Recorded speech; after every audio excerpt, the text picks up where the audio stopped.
Hello, this is Derek Taylor from HIST 103, World History 1. This is the first lecture in the semester for this course, and this is on the origins of the first human communities. Origin stories is what I'm calling it. So this lecture, I'm going to briefly lay out how archaeologists and historians believe the first human communities emerged, and how what we call civilization first emerged in the distant past. A couple of things I want to talk about, a couple of general comments I want to make on this is that when we talk about human origins, the first thing to note is that humanity is not the only species, not the only creature on Earth with a history. There is such a thing as natural history. We're not doing natural history in this course, but other species have histories. They change and grow over, develop over time. However, humanity is the only species that I'm aware of anyway that records history. And of course, not just its own, it's human beings that record, natural histories and stuff like this. So what this means for us, I think, is that, history, both the recording of it and all this, discussion we have of origins. The reason why we're obsessed with it is because it tells us something about what we are as human beings. The way you study history is to learn what it means to be human. And I think one of the things, more things that brings to mind, keep in mind for your discussion, is that when you talk about what is humanity, humanity is not the same thing as Homo sapiens sapiens. Humanity is not merely a biological species. Don't get me wrong, it's important, but biology does not exhaust the meaning of what humanity is. And the last point I want to make about this is an historical point, is that in the Western tradition, in countries that descend from Western Europe, humanity has always been, last several thousand years, has been a theological as well as a biological concept. It's kind of inseparable from what it means to be human. And I think even today, if you're going to talk about it, it's actually difficult to talk about it in terms that prescind from that. Even for people who have no belief in that whatever, it's still something that conditions how we see other human beings in the Western world. I say that because we're going into world history here. You're going to encounter in other civilizations different ideas of what humanity is that don't necessarily correspond to the ones you may be familiar with. So that's something to keep in mind as we go out throughout this course and you do the readings and the other assignments. So let's talk about the birth of humanity as a biological species, the first biological humans. The stages of early humanity, as most archaeologists and anthropologists will tell you, basically go into three stages. The earliest ones was the Paleolithic age. That is, we'll get to the meaning of that in a second. Second's the Neolithic age. And then finally the Bronze Age and the birth of civilization, usually dated from that time frame. And as you're going to see here, we're going to talk about a progression of human development and how anthropologists and historians normally talk about it. And we'll talk about this a little bit at the end of the lecture and maybe interrogate that a little bit. But those are the general stages we have going through here. So in terms of biological evolution, the earliest form, anything like modern humans, seems to emerge between 4 and 2.5 million years ago. It's usually referred to as Australopithecus. My pronunciation there correct. And in terms of, again, biological structure, standing upright, walking upright, those sorts of things in the way that biological humans do. Further developments led to the emergence of Homo habilis, man the maker, man the user of tools. So that's about 2.5 million years ago. And then Homo erectus, this is, again, refers to human beings standing, totally upright, bipedal, everything else, about 1.7 million years ago. And then the biological species that we identify with humanity, Homo sapiens sapiens, technically. But anyway, Homo sapiens emerges around by 100,000 years ago, definitely. I think several years ago, if you don't know about this, there was actually in the news, maybe it's 10 years ago now, I don't know, the discovery of the most distant ancestor of modern humans about 100,000 years ago. And evidence for this, for the origins of modern, Homo sapiens humanity, comes from, it seems to point to a single origin today in East Africa. There had been earlier presuppositions about what's called polygenesis, which is the idea that human beings developed in different places across the world at the same time or emerged there biologically. But it seems to point to East Africa as the origin for the first humans. And we have both archaeological, I'll show you one in a second, data that confirms this, and then genetic data. Again, we trace back as far back as DNA can goes. I believe when they discovered the first human ancestor, they traced it back to a woman about 100,000, a female human about 100,000 years ago. They called it the mitochondrial Eve, was the nickname the press gave it. So from that region, so that's why we point to that.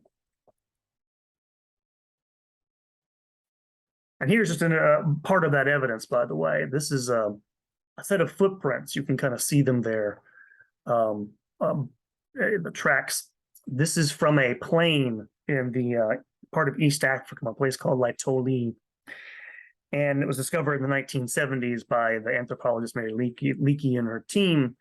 And there's at least, they're actually not sure how many footprints are there, how many different sets of footprints, at least a couple, they think, which were preserved because whoever these early pre-human figures were walking through the plain after there had been a volcanic eruption, and ash fell down on the plain. Then it rained and the ash fell again, and it preserved their footprints. These footprints are somewhere around 3.6 million years old.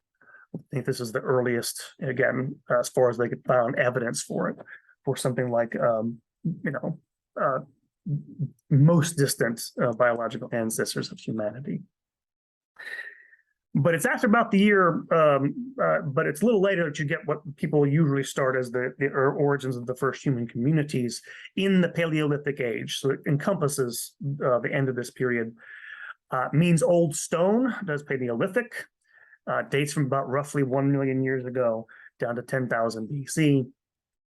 And the name that anthropologists and historians give to these figures is indicative of the way they think about these things. It's dated by the use of tools that the earliest humans used, which seem to be stone, right? This is Stone Age, use of stone tools for things like hunting and fishing and so on, so forth. And at this point in human history, human development, there is no settled agriculture. There are no cities as we recognize them. Because one of the things I'm going to talk about here in a second is, what is humanity? What is civilization, right? We're talking about the history of human civilizations. What does that mean? It's not necessarily as obvious as you think. We tend to identify it with settled agriculture, settled communities, city life, and all the things that go with that. Writing, we'll come to that in a moment as well. In terms of what these early Paleolithic societies were like, again, there's no plant cultivation, there's no agriculture. They get most of their food from hunting or from gathering, things. If they live near the coast, they can, gather, fish and things like that, or gather, oysters or something like this on the coasts. And they live mostly in small nomadic tribes. So they're small, they don't have a lot of technology, so they have very little control over nature. There is, and I'll show you this in a second, some evidence of religious beliefs and use of magic from these earliest human beings, especially getting to the later Paleolithic period, about 100,000 years ago, about what you'd expect. There is also evidence, again, they know this through archaeology, that it seems to be that even in this period, you had a division of labor by sex. That is to say, men and women perform different functions, economically speaking, in terms of how they live their lives. Presumably the men hunting, the women gathering things for food.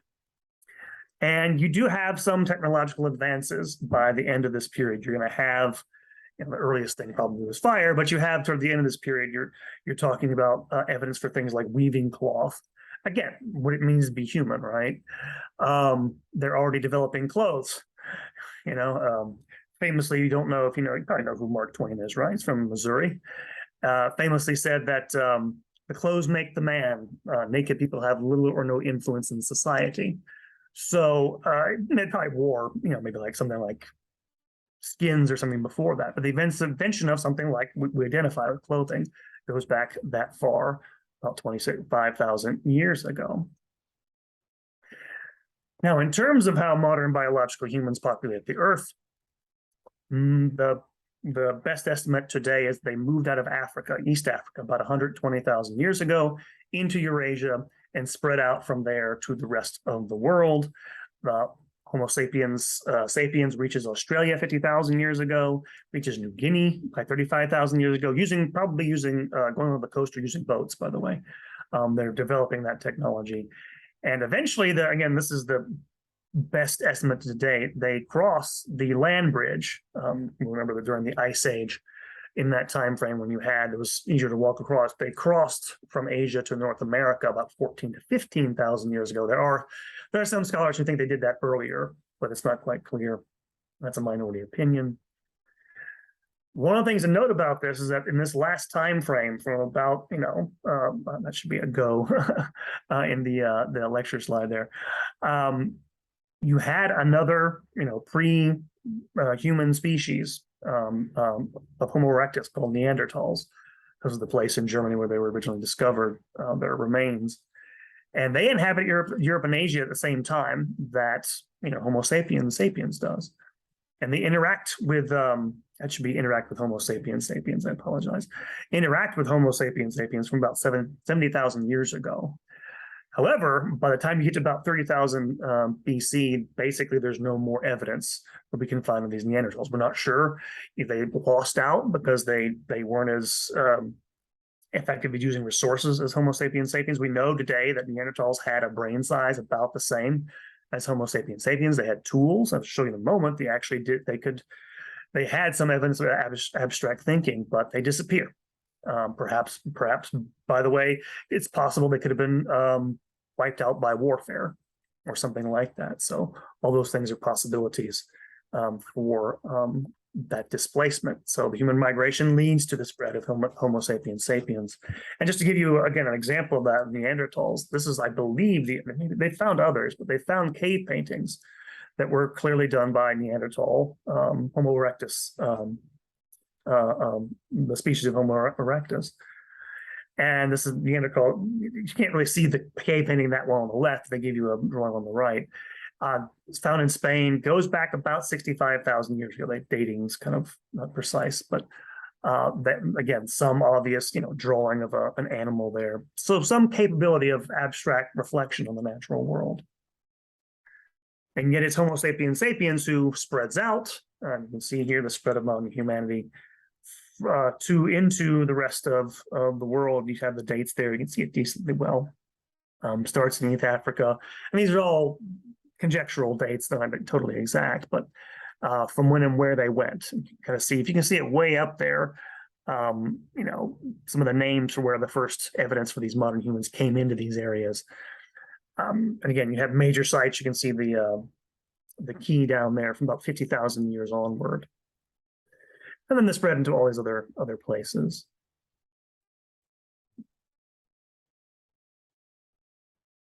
And then finally, just one last image. This is a cave painting from Australia, from natives there. I think this goes back only about 12,000 years ago, if I'm not mistaken. I don't have the date here with me. But again, this is even more advanced, in terms of human development. Evidence that they had, again, some capability of producing something like what we would call art, and not quite the same thing, perhaps magical or in nature, or perhaps religious. So by then, definitely you have the emergence of this at the very end of the Paleolithic, the Old Stone Age. And so it's when you get to the Neolithic period that you get the first human societies that we'd recognize, something like modern. Again, I'm using the word modern here. It's kind of crazy, isn't it, when you think about it? Things change when you change timescales, but the first few human societies do appear in the Neolithic period. But I need to talk about this for a second when we talk about civilization. And this is I'm not going to say this is it's totally wrong, but you can go too far in trying to define civilization, I think, as we normally do, only with cities, only with writing, only with these other sorts of things. Because of course, what civilized means is, civilized is we use that as kind of an equivalent to human. It gets back to who's human, right? Who's inside the human family, who's not. And I think you can probably, probably need to have a more nuanced sense of this, because there obviously, as you're going to see in a moment, there have been civilizations that didn't have, written records, and yet they produced things. Monuments left behind by these peoples that seem to indicate they have some sense of, cultural sophistication allowed them to do these things. And part of this is a source problem. We talk about the very earliest human communities. One of the reasons why we identify civilization with cities is because they have settled states or governments. Societies that don't have these leave no records, or few of them. Certainly no written records. This is a problem, for example, when studying the earliest societies in Africa. Most of them didn't have writing, a lot of them didn't have states, so don't leave behind much trace outside of an archaeological record, which is very insightful a lot of times, but you don't get them telling you what they believe directly, as or at least giving you something like that in terms of written records. Sometimes, of course, anthropologists will use oral traditions to try to get back at the earliest beliefs of, say, Native Americans or other peoples who didn't have writing systems. There's some use in this, but it can be, of course, dangerous because for obvious reasons, I think. And there's also, of course, archaeological research, which is the main way we get at these earliest societies. Occasionally, you'll have records, not from maybe from the earliest places, but from outside observers from other societies who've already have writing first. But again, there's an obvious problem with that as well. I just raised this just to point out, and you're going to see in a second, we have reasons today, mainly because of archaeological finds, to want to make our definition of civilization a little more nuanced. But in any case, the general sort of story anthropologists tend to tell about the emergence of humanity is in the New Stone Age, the Neolithic Age. And it has to do with a couple of biggest thing is the agricultural revolution. This is the transition from hunter-gatherer societies where you're hunting for your food and gathering up stuff into where you're settled down, where you domesticate animals, because apparently population's growing. So you need to have domesticate animals and tame them and use them for food. From a nomadic lifestyle where you move around, where you chase the herds all the time, to a more settled existence. Indicative, of course, of greater control over nature and better technology to a certain degree. And this is usually the big divide, and it is a huge dividing line in human history, the development around 10,000 or so BC. And it's also in this period where you have the emergence of the first cities, what we think of as the first cities. And the first one, the oldest continuously inhabited city in the world, is the city of Jericho in the Middle East. It's in modern day Israel, which is inhabited as far back as around about 9,000 BC. It already has inhabitants there.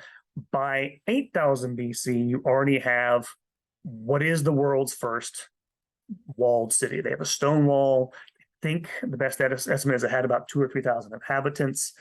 Probably the invention of irrigation as well, to have settled agriculture. And from what I understand, the invention of agriculture in this area at Jericho was probably unique to the area. It wasn't something they invented it themselves without apparently any outside influence. So inspecting technology is also an interesting question as well. And so that was the first of these sort of major population centers. The other one, which emerges a couple of thousand years later, and I hope I don't mispronounce this, is Çatalhöyük, which is a settlement in central Turkey. Again, one of these first cities in what is today the Fertile Crescent in the Middle East, a band of, arable farmland in the Middle East. And it also becomes a major center of population as it's growing, because you have, of course, better technology, more food, more people, Those things tend to go together.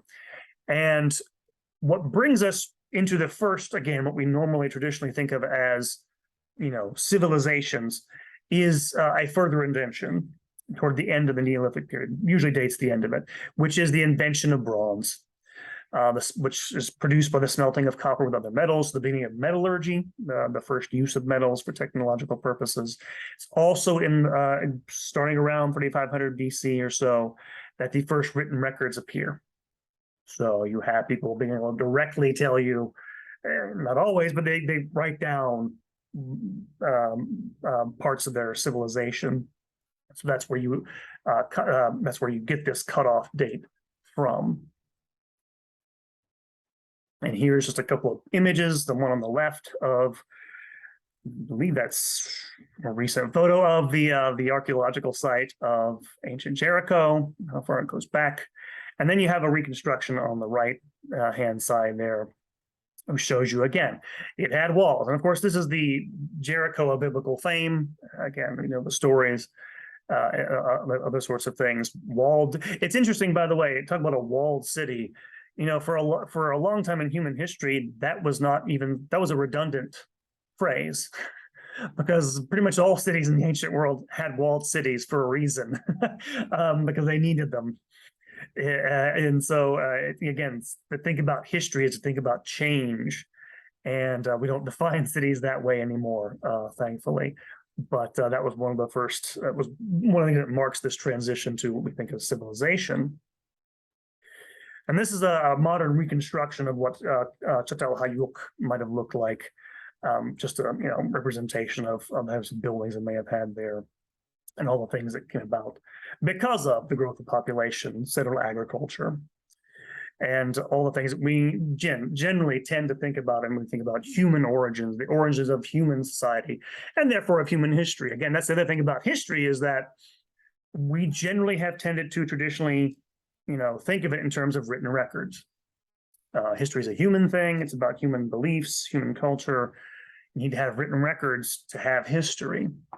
So they kind of go together, this notion, in traditional terms. However, I'm going to complicate this a little bit for you. Let me talk about human origins and the origins of world history in human terms. And a couple of the discoveries that were made back in the 1990s have kind of thrown a loop into this narrative that I've been giving you. It's the traditional, it's the standard narrative in textbooks, if you still read them about this stuff. But and that's the discovery of a couple of sites in south-central Turkey. The first, called Göbekli Tepe, in 1994. And there was an archaeologist named Klaus Schmidt, the German archaeologist, who there had been this site there. It was called Göbekli Tepe. It's a tell, right? A tell's a feature in the landscape that stands out. It's obviously not part of the natural landscape. People have known about it for years. They thought it was some sort of, a later type of settlement that had been covered over. Nobody took it very seriously. He went there in 1994, began to excavate it, and in 1995 made a spectacular discovery. He discovered what was essentially a large religious complex. I don't have this in my notes anywhere, but off the top of my head, I want to say that Göbekli Tepe is, as far as they've excavated the whole thing now, over 300 acres. It's huge. Seems to have been used for the purpose of ritual animal sacrifice. And the key thing is, it goes back to, and again, it's the dates. I think the date's something more precisely like 9,400 years BC. The key thing here is that this large-scale religious structure goes back before the agricultural revolution. I'll talk about the significance of that in a second.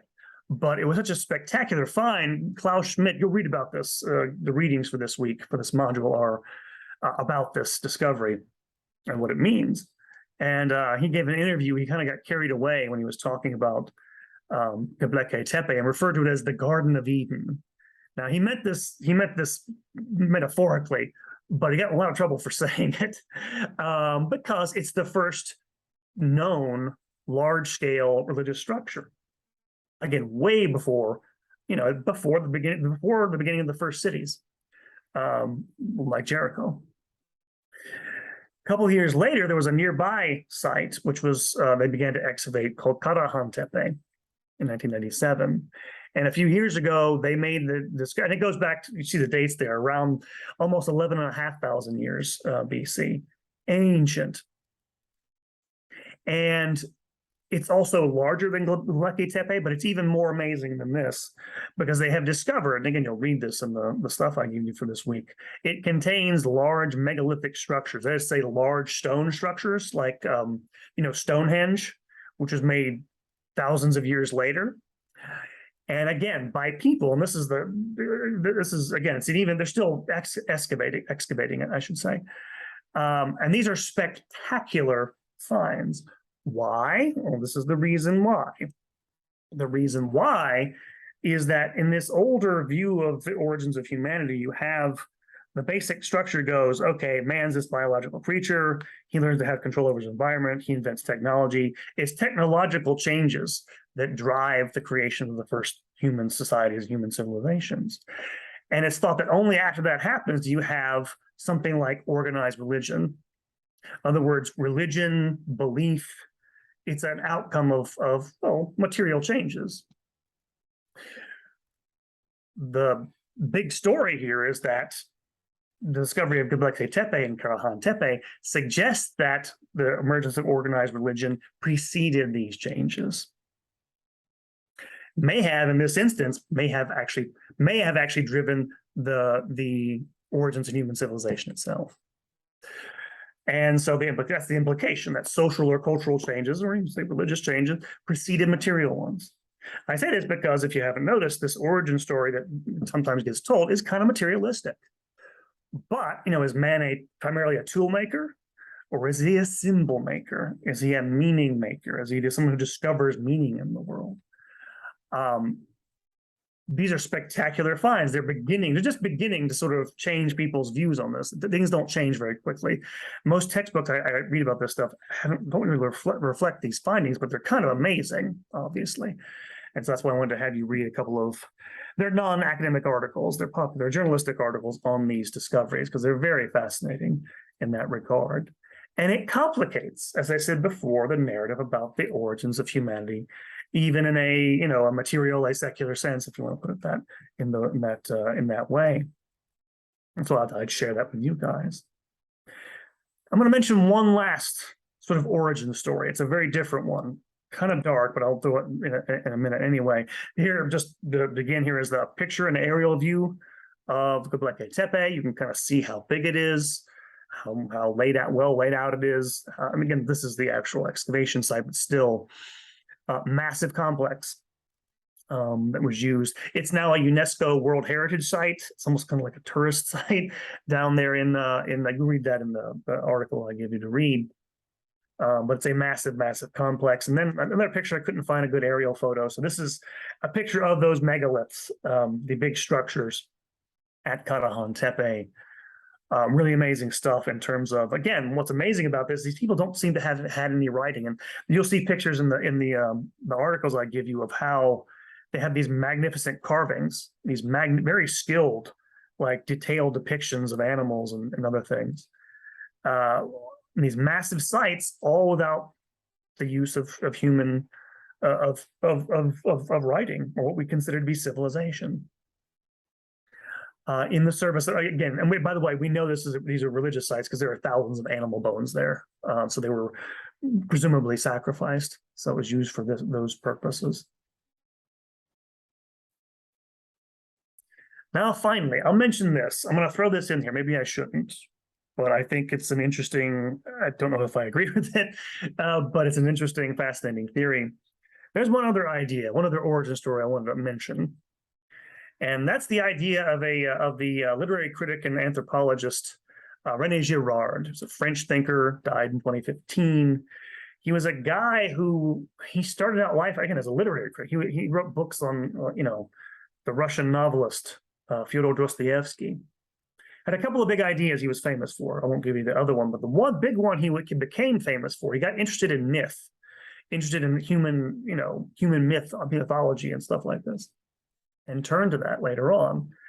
And he developed this idea what he called the scapegoat mechanism.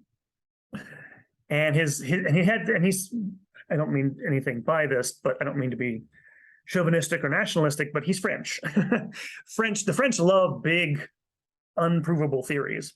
And his big, unprovable theory is that all human civilization, as we understand it, was formed through the sacrifice of a quote unquote scapegoat. And what he means by that is, and he says this he's literal about this. He thinks every single human society on earth was formed this way.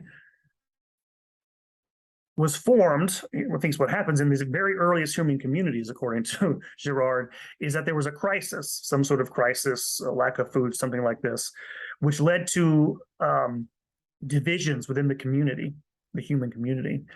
And what he says happens is, in every instance now, he says every one of them can be explained by this, the community seized on a single individual whom they blamed for the crisis. And they put them to death. And that by putting them to death, by sort of projecting all of the community's problems on this scapegoat, this singular victim, it's always an individual, by the way, never groups, always an individual in his mind. They basically heal the rift caused by the crisis in the community. And in his mind, this is how all human societies actually begin. And he did this, by the way. His evidence for this is not he's not an archaeologist. His evidence for this was looking at earliest human myths, creation stories, stuff like this. And he interpreted all early human myths through this lens. To give you an example, there are mythological stories from Mesoamerica, and I think like the Polynesian Islands, where sometimes you'll have a god who comes in and brings something, civilization, fire to the community, and then he disappears or he goes away. And what Girard says is, because sometimes these origin stories do mention sacrifice, like literally sacrificing a human being, but he says even where it's not explicit, he said these earliest human myths, these earliest stories, are actually occluded memories of an actual sacrifice of a real human being. They're not gods. They're the memory, the folk memory of how they saved the community by finding a scapegoat and killing him or her. And so he claimed this is a really kind of gruesome idea. He also claimed, by the way, and I'll get back to this in a second, this was the source of all religion, that all societies were founded basically on this idea of the scapegoat, with one exception, which I'll get back into in a moment. Now, why am I mentioning this? This kind of horrible sounding theory? Two reasons. One, the first is that one of the things you're going to learn about in the coming weeks is that some, not all, as far as we're aware, of the earliest human societies practiced human sacrifice. And actually, it's controversial to claim this, because it used to be thought, because there still are stories about that aren't necessarily proven yet, archaeologically speaking, about a lot of early societies, sacrificing human beings. If you know anything about the Homeric tales, Iliad and the Odyssey, Agamemnon was supposed to have sacrificed one of his daughters, in order to appease the gods, to go in the Trojan War, stuff like that. For a long time, anthropologists thought this stuff was made up. They thought it was, rival peoples trying to make their enemies sound bad. Like, take, for example, in the Bible, of course, it describes, the priests of Baal performing, they were accused of child sacrifice. Well, we know now that it was actually practiced, human sacrifice, in very sophisticated early civilizations like ancient China. We'll get to this. In Mesoamerica, very widespread. And yes, in later societies in the Middle East, we actually have evidence that they practiced child sacrifice. It's not universal, but it's a lot more widespread than people would have expected. And I bring up Girard. The other reason, of course, is that he thinks this idea of the scapegoat mechanism didn't stop in the ancient world, with one exception. And that exception is Christianity. His reasoning for this is that, his source for this idea, which, by the way, I'm not sure I believe it. It cannot cover all human societies. It can't be taken that literally. But his idea was that all of these earlier myths about, a god disappearing or a god being sacrificed in order to, found the community, all these stories are told from the perspective of the community doing the sacrificing. And therefore, the sacrifice of this victim, or again, that term sacrifice, by the way, is kind of ambiguous. The term sacrifice can have a positive meaning, self-sacrifice.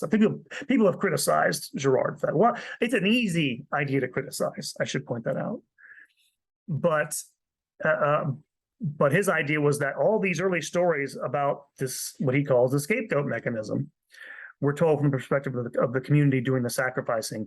So they saw their actions as just, like that person deserved to die. The difference with Christianity, and specifically with the Christian Gospels, in his mind, was it's told from the perspective of the victim. He sees Jesus of Nazareth as a scapegoat victim, but story told from his perspective and not the community's. I should point out to you, by the way, he was just, Girard's background. He was born Catholic, baptized. He fell away. He was irreligious for a long time. He did return to the Catholic Church in the end of his life. So take that for what it's worth in terms of his motivations or his biases or whatever. But it's a gruesome theory, but it's fascinating. That's why I give it to you. Give you some consideration about, again, what does it mean to be human? What does it mean to have a history? What does that history mean? And how do we, relate to each other on the basis of it? And so, again, you don't have to go talking about this. It's kind of awful, but I thought it was interesting, so I wanted to share some of my knowledge with you. In any event, that's my lecture on the first civilizations. I do want to briefly just point out the readings to you, which are available in the weekly discussion forum. You have a topic there. Again, as you will every week, you can just see the post 2 questions and respond to 3 questions from your fellow students. There, you should be able to use these links. If you can't, let me know really quickly. I'll try to post them as PDFs if I can. But these are 2 articles about Göbekli Tepe and then Karahan Tepe. The first one's on Göbekli Tepe by Andrew Curry from the magazine Archaeology, which is about a theory about how Göbekli Tepe came about, and then a journalist named Sean Thomas talks about the discovery of Karahan Tepe. So have some fun with this and discuss the origins. It's kind of a mysterious thing. That's why I present it to in this way, so you guys have some interesting things to talk about. So that is it. If any questions, please email me. I'll try to get back to you as soon as possible. And you'll be hearing from me soon. Take care. Have a great week.